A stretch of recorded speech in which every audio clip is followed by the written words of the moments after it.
읽은 말씀을 잠시 상고하도록 하겠습니다. 지적인 우월감으로는 절대 죄의식과 열등감을 없앨 수 없습니다. 명문대 출신들이 확실히 머리가 좋고 똑똑하기는 하지만 그들 내면을 들여다보면 굉장한 열등감이 자리합니다. 우리나라의 서울대생들이 대학생들 가운데 가장 열등감이 크다고 하는데 그 이유는 외국에 있는 더 좋은 유수한 대학에 유학을 하지 못했다라는 그 열등감이 크다라고 합니다. 사람에게 중요한 것은 마음의 병입니다. 마음이 고쳐지지 않고는 절대로 그 사람의 인생이 바뀌어지지 않습니다. 우리가 이틀 동안 오늘 본문의 말씀에서 살펴보았던 것처럼 하나님께서 쓰시는 제목과 세상에서 쓰는 제목이 어느 부분이 다른지에 대해서 저희들이 살펴보았습니다. 그리고 오늘은 15절과 16절의 말씀을 보려고 합니다. 오늘 15절 말씀은 전에는 이렇게 시작하고 있습니다. 구약의 이스라엘을 말하고 있습니다. 그러나 지금 현재는 이제는 오늘 신약의 교회를 의미하고 있습니다. 하나님께서 유대인을 통해서 우리 같은 진짜 유대인을 보여주시고자 점진적인 역할로서 구약에서부터 신약이라고 하는 성경을 펼쳐 우리에게 보이시는 것입니다. 그래서 표면적 유대인이 아니라 이면적 유대인, 그 뒤에 예수 그리스도를 구주로 영접하는 사람이 진짜 유대인, 이스라엘 자손이다. 하나님은 이렇게 성경에서 말씀하고 있습니다. 이런 차원에서 15절 말씀을 보면 전에는 네가 버림을 입으며 미움을 당하였으므로 네게로 지나는 자가 없었으나 말합니다. 이스라엘의 가장 큰 문제, 구약의 이스라엘 백성들의 가장 큰 문제는 우상 숭배였습니다.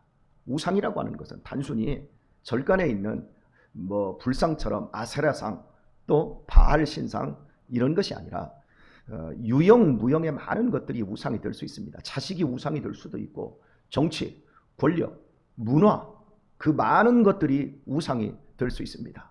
이런 우상들을 하나님보다 더 열심히 섬기고 사랑한 결과 이스라엘은 하나님으로부터 미움을 받게 되었습니다. 그리고 결국 그 미움은 버림까지 이어졌다라고 하는 걸 말하고 있고, 니게로 지나는 자가 없었으나 완전히 그 이스라엘 백성들이 사는 가장 훌륭한 도시, 이스라엘 성전이 있었던 그 예루살렘은 완전히 초토화가 되어서 바벨론 포로 70년 동안 여우굴이 되고 말았습니다. 지금도 저 시골 같은 데 내려가 보면 빈집들이 굉장히 많습니다. 그런 빈집을 보면 굉장히 저는 제 마음이 쓸쓸해집니다. 왜냐하면 제 어린 시절 제 고향집이 빈집으로 방치되어지고 이제 집이 다 허물어져가는 이런 모습들을 볼 때 마음이 쓸쓸한 것처럼 하나님께서도 이 육적인 이스라엘, 구약의 예루살렘을 보시면서 마음이 굉장히 안 좋으셨을 겁니다. 버렸다, 미움받았다, 지나가는 자가 없다, 이렇게 폐허가 되어버리게 했으나 주님은 이제는 내가 너로 영영한 아름다움과 대대의 기쁨이 되게 하리니 이렇게 말씀하고 있습니다. 영원한 아름다움입니다. 그리고 대대로 자손에게 이어서 계속해서 기쁨이 되는 이스라엘을 허락하실 것이다, 이렇게 말씀하고 있습니다. 자, 여기에서 우리는 율법과 복음의 비교가 될 수 있는 것을 생각을 좀 해봐야 되겠습니다. 율법은 구약을 대표하는 거죠. 그 예수님이 오신 후에 당신의 십자가의 그 대속으로 인해서 우리에게 허락하신 것이 이 복음입니다.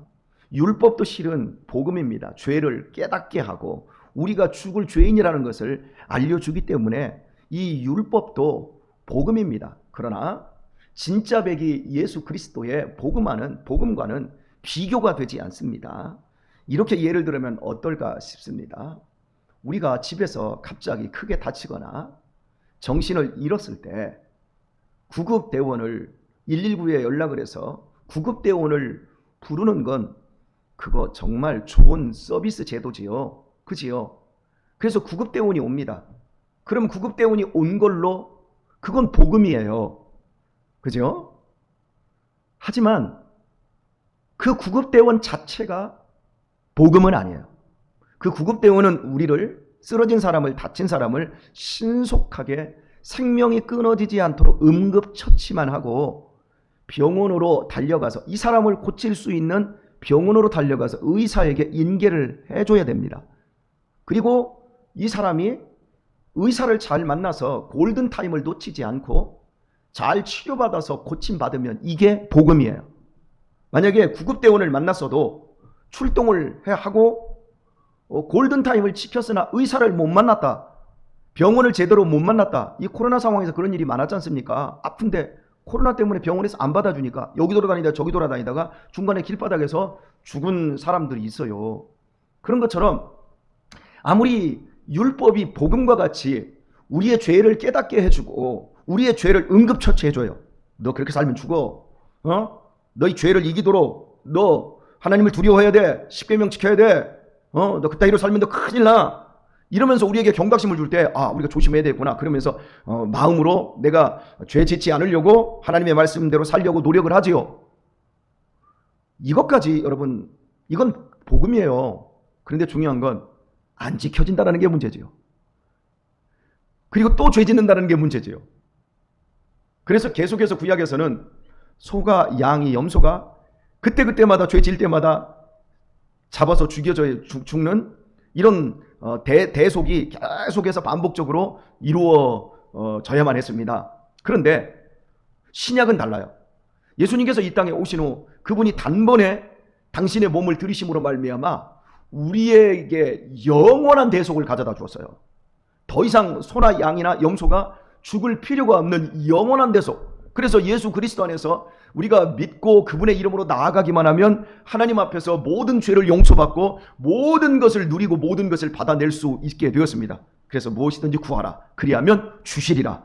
이렇게 무엇이든지에 이 제한이 없는 하나님의 완벽한 사랑을 알게 받을 수 있게 되어진 겁니다. 구약은 죄를 치료를 못해서요. 죄가 무엇라는 것만 알려줬어요. 이거 치료받아야 돼.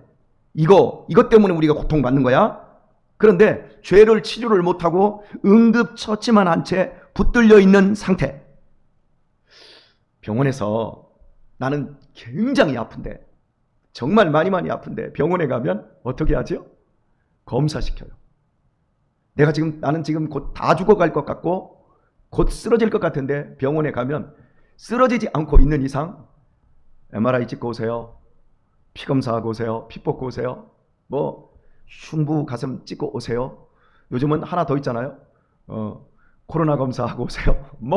검사할 게 한두 가지가 아니에요. 여기 갔다가 저기 갔다가 하면 나중에 입에서 막 욕이 나옵니다. 나 죽는데. 근데 의사들은 눈 하나 깜짝 안 하고 갔다 오세요. 간호사들도 그럽니다. 미안합니다. 이러지도 않고 빨리 다녀오세요. 하고서는 또 여기 또 다녀오세요. 이러잖아요. 아픈데 치료는 안 하고 계속해서 검사만 받는 것. 그래도 우리가 참아낼 수 있어요. 왜? 그 과정은 필수적인 그 상태고 그 과정이고 그렇게 검사를 철저하게 해야만이 내 병의 유무를 정확하게 알고 내 속에 있는 어떠한 질병 덩어리가 있으면 그 부위를 정확하게 집어내고 의사가 칼을 댈지 시술을 하게 될지 이게 결정이 되니까 그래도 하루 종일이라도 검사하라고 해도 버텨야 됩니다. 그렇죠? 그런데 말입니다. 검사는 계속해요. 근데 오늘 검사를 했는데 내일 똑같은 검사를 하는 거예요. 오늘도 내가 막 힘들어 죽겠는데 아침부터 어제 했던 검사, 코로나부터 시작해서 피검사, 또 피 뽑자고 하고 계속 그 검사만 한다고 해봅시다. 그러면 나중에 성질이 나고 대체 왜 나한테 검사만 시키고 이러고 있느냐? 왜 나 치료 못하고 있느냐? 딱 얘기했더니 그 의사가 이렇게 말하는 거예요. 우리는 실력이 없습니다. 그래서 진짜 실력 있는 의사가 우리 병원에 오시기로 했는데 그 의사가 오실 때까지 우리가 지금 완벽하게 지금 검사를 해놓고 있어야 됩니다. 이 소리를 환자가 들었다고 해봅시다. 그러면 이 환자가 그 병원에 있어야 될까요? 없어야 될까요? 아니 빨리 고칠 수 있는 데로 가야지요. 빨리 그 실력 있는 의사가 지금 어디 있는 줄 알고 거기로 가야지요. 구약과 신약의 차이가 이래요. 구약에는 내가 아파. 그리고 아픈 곳이 뭔 줄도 알아. 나 이거 고치고 싶어. 그런데 고칠 수가 없어. 왜요? 의사가 없는 거예요. 그 병을, 내 죄의 병을 고칠 수 있는, 내 가정의 병을 고칠 수 있는 의사가 없어요. 그런데 신약이 달라진 건 진짜 백의 의사가 왔어요. 모든 병을 고치는 의사가 왔어요. 심지어 죽은 자도 살리는 의사가 왔어요. 그분이 바로 예수님입니다. 예수님이 오셔서 당신을 믿고 당신에게 오면 구원받을 수 있다라고 하는 사람을 예수님은 모두 수술해서 다 고쳐주시는 거예요. 그래서 완전한 새 사람으로 만들어 주시는 거예요. 그래서 예전에 구약의 시대 사람들은 좀 아픈 데다가 파스 바르고 붙이고 다니고 아까전기 뻘거는 것만 붙이고 다니고 이게 만병통치약입니다. 그런데 안 나. 그리고 여기저기 아픈 흔적만 하고 이렇게 딱 다니다 보니까 이게 보기 싫어. 우리 어린 시절에 보면 콧물이 막 질질 여기 막 다 헐고요. 여기 머리는 툭 하고 빠져 있고요. 얼마나 다 등신 같고 얼마나 다 바보 천치 같았는지 몰라요. 우리 초등학교 1학년 때 들어가면 제일 먼저 집에서 옷핀에다 손수건 하나 딱 접어가지고 여기에다가 이름표 있잖아. 이름표 주면 이름표 밑에다가 딱 이렇게 달고 여기다가 옷핀으로 딱 찔러서 갔지요. 저만 그렇게 갔나요? 예, 몇 명 우리 뭐 이화수 권사님 세대는 저랑 같으니까 그지? 이러고 갔지요. 이게 보기에는 멋있는데 이게 뭐 하는 거예요? 이거 가지고 코 닦는 거예요. 그 당시에는 코가 얼마나 나는 수업 시간에 이쪽으로 나왔다 와쪽으로 하나 둘 돌아다 동시에 쏙쏙 들여마시고 막 이러고 막 장난 엄청 우리 많이 얼마나 지저분했는지 몰라요. 막 이렇게 이게 머리를 이렇게 막 긁다고 막 손톱에 이가 쫙 나오잖아. 그럼 이 어떻게 하지? 여기다 놓고 닭 죽입니까? 아니요. 이 딱 잡다가 살짝 앞에 있는 녀석 머리에다가 딱 올려놓고 그게 머릿속으로 어떻게 들어가나도 보고 저만 그런 겁니까? 예, 짓궂어서 예전에 우리 그렇게 더러웠어요. 아름답지를 않았어요. 얼마나 더럽고 얼마나 우리들 추잡하고 그랬는지 모릅니다. 구약의 이스라엘 백성들이 이랬단 말이에요. 하나님께서 조금 이렇게 응급처치 해주실 때는 고마워요 감사해요 해놓고 또 뒤에 가면 온갖 우상숭배를 다 하면서 자기의 욕심이나 채우고 이러다 보니까 그들이 하나님 앞에 미움받고 버림받고, 그런데 구약의 이스라엘은 예수님이 딱 오셔가지고 그들을 완전히 다 고쳐버리는 거예요. 머리 쓴 거 땜빵 확실하게 해버리고요. 머리 빠졌으면 막 이식 수술해서 다 갖다가 붙여주시고, 막 코 있으면 막 코 한 방울도 안 나오게 싹 고쳐주시고, 옛날에 얼굴이 새까맣게 탔는데 지금은 다 뽀연하고, 요즘 예전에 애들 한 50년 전에 애들과 지금 애들과 비교하면 지금 애들은 정말 다 천사같이 다 예쁘게 다 생겼지 않습니까? 이렇게 예수님이 오셔서 우리를 완전하게 고치시는 거예요. 그래서 내가 너로 영영한 아름다움과 대대의 기쁨이 되도록 하리니 이렇게 약속하고 있고, 이것이 그리스도 안에서 이루어지게 될 비전을 오늘 본문이 이야기를 하고 있는데요. 이제 오늘의 말씀의 그 끝부분을 생각하고 말씀을 맺을까 합니다. 내가 너로 영영한 아름다움과 대대의 기쁨이 되게 하리니 네가 열방의 젖을 빨며 열왕의 유방을 빨고 나 여호와는 네 구원자 네 구속자 야곱의 전능자인 줄 알리라. 예, 이게 젖이라고 표현되고 유방이 나오는 이 얘기는요, 풍요를 상징을 하는 거예요. 다산과 풍요를 이야기하는 거예요. 지금까지는 이스라엘이라고 하는 이 백성이 팔레스틴의 한 그 장소적인 것에 굉장히 협소해 있었고, 그리고 지금 이사야 시대까지는 세계 열강의 틈바구니 속에서 이름이 난 사람이 하나도 없어요. 세상으로부터 열왕들에게 인정을 받고 그들에게 막 유방을 빨고 막 젖을 빨아내는 것처럼 풍요와 다산을, 세상적인 어떠한 성공과 성취 이런 것들을 했던 지도자가 없어요. 그러면 여러분은 이렇게 얘기하고 싶을 거예요. 아니 목사님, 이사야 전에 다윗과 같은 사람도 있었잖아요. 다윗은 팔레스틴 지방에 그냥 작은 한 소국의 왕이었어요. 이 전체적인 판으로 봤을 때. 그러면 요셉이라고 하는 인물이 있잖아요. 요셉은 대제국 애굽에서 국무총리가 된 사람 아닙니까? 이 요셉은 애굽으로 가면서 이름을 사부나 반네앗이라고 이름을 바꿔버렸어요. 그러니까 우리나라 유대인의 국적을 버리고 이집트인들은 이스라엘 사람들하고 함께 밥 먹고 하는 걸 부정하게 생각을 하니까 얘가 너무 똑똑하니까 이름을 바꿨어요. 그래서 유대인이 아니에요. 이스라엘 백성이 아니에요. 그래서 그 토판에 보면, 그 수메르의 토판에 발견된 곳에 보면 요셉의 이야기가 나오는데, 요셉의 일대기와 똑같은 내용이 나오는데 이름이 완전히 달라요. 그래서 이때까지는 이스라엘 백성 가운데 어떤 사람도 세계 열왕과 또 그 열방의 젖을 빠는 사람이 없었어요. 그런데 하나님께서 분명히 얘기해요. 내가 열방의 젖을 빤다. 열왕의 유방을 빨고, 그러면서 나 여호와는 내 구원자 네 구속자 야곱의 전능자인 줄 알리라, 이렇게 말합니다. 여러분, 세상에서 가장 힘든 일이 뭔 줄 아세요? 어린아이가 가장 힘든 일, 젖 빠는 일이에요. 아이가 여름에 젖 물려놓으면 막 젖을 빨 때 죽을 힘을 다해서 젖을 빨아요. 그럼 막 땀이 쭉, 그 모습을 보면 새끼가 이 젖을 빠는 그 힘을 다해서 빠는 그 모습을 보면 굉장히 엄마가 뿌듯하지요. 그죠? 예, 우리 솔미 권찰님 머지않아 그런 큰 기쁨을 누리게 되기를 축복합니다. 예, 이렇게 세상적으로 지금까지는 이스라엘 백성들이 세상에서 별 볼 일이 없었는데 이제는 세상에서도 쭉 막 다 빨아들인다는 거예요. 그러면서 세상에서도 빛과 소금의 역할을 잘 감당한다. 이렇게 하나님께서 해주시겠다고 말씀하고 있는 건데 이게 실제로 다니엘을 통해서 이루어져요. 다니엘이 바벨론으로 포로로 끌려가잖아요. 유대 땅에 있을 때는 별 볼 일 없는 조그만 소국에 그냥 왕가의 하나의 젊은이였을 뿐입니다. 그런데 이 사람이 당시 신바벨론의 어마어마한 그 대제국의 틈바구니에서 국무총리를 해요. 그리고 이 바벨론이 망하고 나서 바벨론을 무너뜨린 나라가 페르시아예요. 인류 역사상 가장 큰 나라가 페르시아입니다. 127개 도를 다스렸던 이 페르시아의 총리로 또 열왕의 젖을 빨아요. 그리고 여러분 아시는 에스더 있지요. 죽으면 죽으리라. 에스더가 바로 이 바벨론 포로 시대의 페르시아 제국의 아하수에르 왕의 아내였습니다.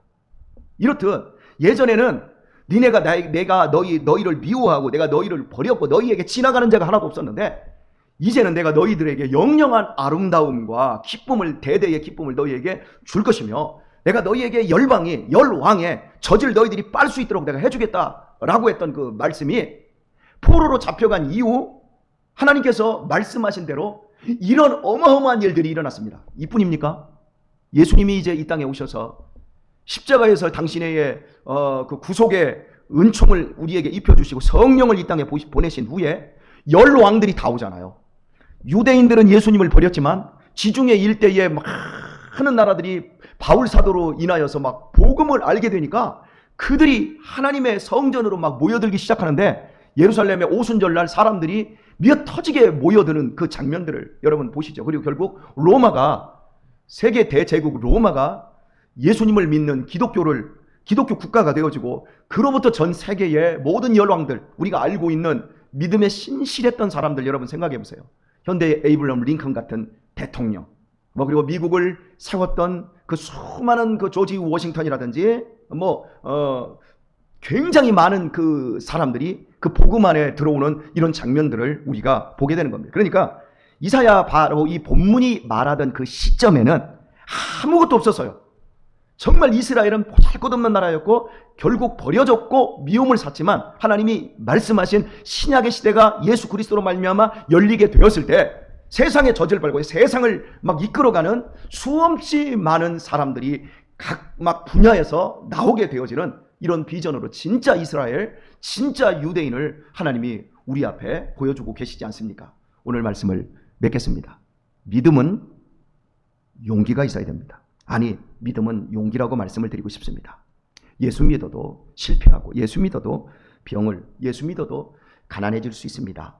그러나 한 가지 달라지는 게 있어요. 예수님을 믿으면 담대해집니다. 어떤 상황에서도 담대해집니다. 왜요? 우리의 현재의 하나님이 미워하는 것 같은 이 상황에 내가 있다 할지라도 내 믿음이 하나님 앞에 나아가게 될 것이고 그리고 내 믿음으로 말미암아 영영한 기쁨과 대대에 미치는 아름다움과 기쁨들을 하나님이 허락하여 주실 그 은혜, 세상에 젖도 빠는데 우리가 하나님의 영원한 그 풍요의 젖을 우리에게 주셨는데 하나님이 우리에게 무엇인들 안 주시겠습니까? 이런 관점에서 여러분 오늘 또 기도하실 때 하나님, 내가 하나님 앞에 좀 미운 부분이 있던가요? 하나님, 내가 하나님 앞에 좀 버려져야 될 부분이 있는가요? 그래도 하나님, 나는 하나님을 믿습니다. 하나님, 이제는 나를 더 아름답게 만들어주시고 나에게 대대에 미칠 영원한 기쁨을 허락하여 주세요. 오늘 주님께서 본문에 말씀하신 세상에 젖도 빠른다는데 내가 하나님의 영원한 젖인, 생명의 젖인 말씀을 내가 빨고 있는데, 죽을 힘을 당해서 내가 빨고 있는데 하나님, 신원하여 주시고 회복시켜 주시고 열어주세요. 여러분이 기도하시는 대로 오늘도 풍성한 하나님의 은혜가 임하기를 예수님의 이름으로 축원합니다.